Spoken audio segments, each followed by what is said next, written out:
Hey, welcome! Just before we jump into the video, I'm trying really hard to get to 1,000 subscribers by the end of summer. So even if you have no idea who I am or you hate me, please just click subscribe and help a girl out. I really want to get there soon. Thank you so much. Okay, let's jump into the video now.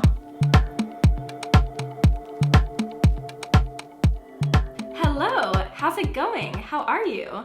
So about 2 years ago, I did a video on solvent-free painting, and it seemed to really resonate with people. But it's been about 2 years, and I wanted to do like a part 2 or an update, if you will, and talk about my new process. So my process is very similar, but it has changed a little bit. And actually, thanks to you guys in the comments, I've learned a few new tips along the way, and I just want to share them.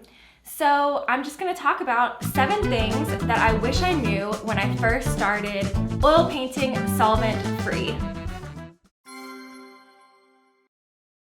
So number 1, you will go through paint rags like nobody's business. I used to buy these like 4-packs of towels at Target, and I thought that was like gonna last me a while. Oh, no, sweetie. Now I'm buying like a big box of shop rags, you know, on Amazon, and it has like 50 towels at least, and they're amazing. I will link them down below. Yeah, you don't want to be running out of paint rags, okay? I always have fresh towels ready to go, and I go through at least like one of them a week now if I'm painting regularly. So make sure to stock up and don't skimp on the paint rags.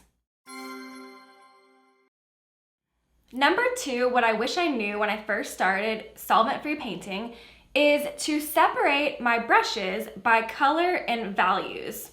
So what I mean is, because you're not using solvents, your brushes tend to not get as clean as they would if you're using like Gamsol or something. You know, we do our best, but it's hard to get oil paint out of brushes. It just really sticks in there. So what I like to do is I like to have a brush for my blues and then my warms.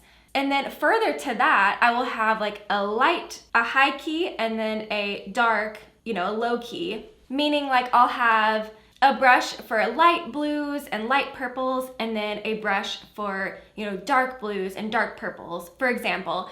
And then a brush for light yellows and light reds, and then a darker, like dark reds, dark yellows, that kind of thing. And that just keeps everything separated, and it prevents you from creating a lot of mud on your palette or on your painting. And it also helps you not have to clean your brush as much. You can kind of just wipe it off on a towel, and you don't have to fully clean it all the time.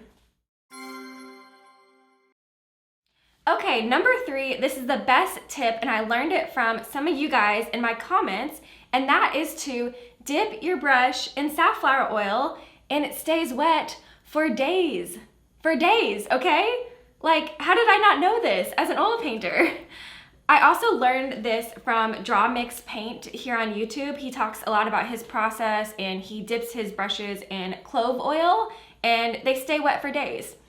I used to always think that I had to clean my brushes at the end of painting, like deep clean them for the next time.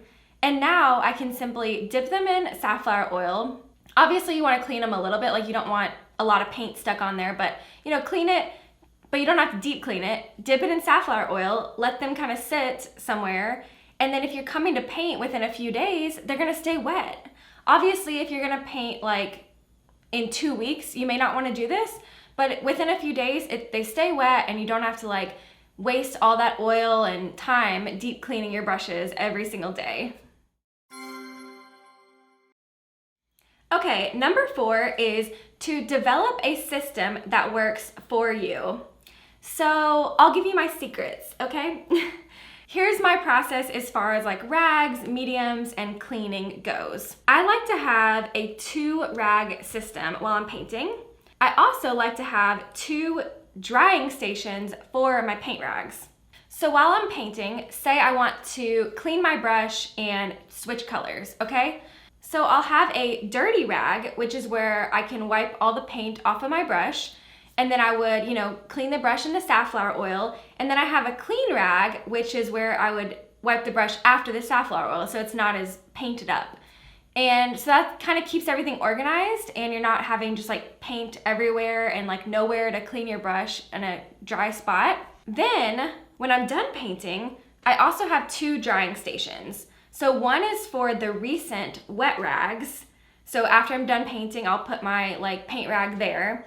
And then I have another station, which is kind of like the dry rags from maybe like last week. And those are dry. So that means I could, tomorrow if I want to paint, I could grab one of those and find a spot that's not used up and I can use it for painting. And that way I'm using like the entire rag and not throwing them away immediately. But I also am not grabbing like a wet rag the next day. I make sure I grab a dry rag. I hope that all makes sense. Yeah, so just have a system that works for you. It doesn't have to be what I do, but have like a clear understanding of your, organization system so that you are, not wasting time and you're just staying clean and like keeping your stress levels low because, painting solvent-free can get a little hectic if you aren't organized. Okay, number 5, I'm so sorry, babe, but you may have to use a solvent once in a while. Okay, hear me out. This is something that I do. You don't ever have to use a solvent if you don't want to. You could, just buy new brushes every few months or every year, and that's an option, but they're not cheap, okay? So this is kind of what I do. With solvent-free painting, we do our best to get our brushes clean, but they still get kind of stiff and, crusty after a while. So about every like 3 months or so, I will soak my brushes in a solvent for about an hour, and then I will clean them with Dawn soap. And I don't like using a solvent, but it gets the brushes very, very clean, and I only have to do it once every like 3 months, and then the brushes are good for a while. So I'll use Winsor & Newton Brush Cleaner and Restorer. That works really well, or you can use Gamsol, either one. So yeah, I avoid them as much as possible, but once in a while, the hard truth is that you may want to use a solvent to get your brushes really clean. Or again, just buy new brushes, or just have a little bit dirtier brushes. But for me, I get tired of like the stiff, gross brushes, and I really want that fresh, soft brush again. So for me, like once in a while, it really helps to just deep clean them. There are also like tons of products out there, like cleaner type products. So if you find one that you like, use that. Like a lot of people have recommended different things, but I just haven't found any that I like. So I'm like, you know what? I'll use a solvent 2% of the time, and then 98% of the time, I will be healthy and happy and all of that, and it works. Okay, number 6. I wish I had known that although I'm going solvent-free, there are still precautions that I need to take health-wise. So the 2 that I focus on are skin and air quality. Meaning, I like to wear gloves when I paint, and I also really prioritize vacuuming and mopping and ventilation to keep like paint dust at bay. So a lot of most oil painters know about wearing gloves and like that some paint is not good for your skin. That's widely talked about, but I don't hear as many people talk about paint dust. And this can be a problem. Like I used to never think about this. And then I started noticing like on my paint tubes, there'd be all this like paint dust coming off of it, or even on your brushes. Like if you kind of like flick your brush, like there's a lot of paint dust and you're breathing that in. And I don't know, I'm very like health conscious. Like I've had cancer in the past. So I'm like really mindful of everything health-wise, probably to a fault. So some of you may not care about this necessarily, but what I do, I just like to weekly make sure I'm doing a vacuum and a mop of my art space. And then always, opening the windows, of course, to cycle the air. That's always helpful. So just keep in mind, solvent-free is absolutely amazing and so much better for your health, but there are other things that you should think about. Gloves, ventilation, vacuuming, things like that. Just don't stop at solvent-free. I just encourage you to, learn about all the ways you can help your paint practice be more healthy, more environmentally friendly, all that kind of stuff. And lastly, number 7 is that you're going to need about 1 million jars. So I have just started buying these like 12 packs of little mason jars.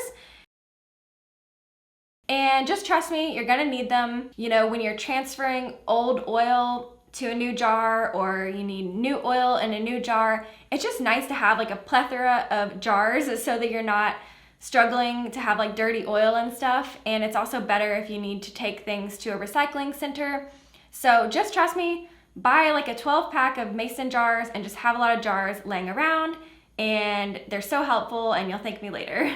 So that is it. That is the 7 things I wish I knew when I first started oil painting solvent-free. I would love to hear your tips, and let me know what you think about the video, if you like these tips, if you use any of them yourself, and let me know all your thoughts.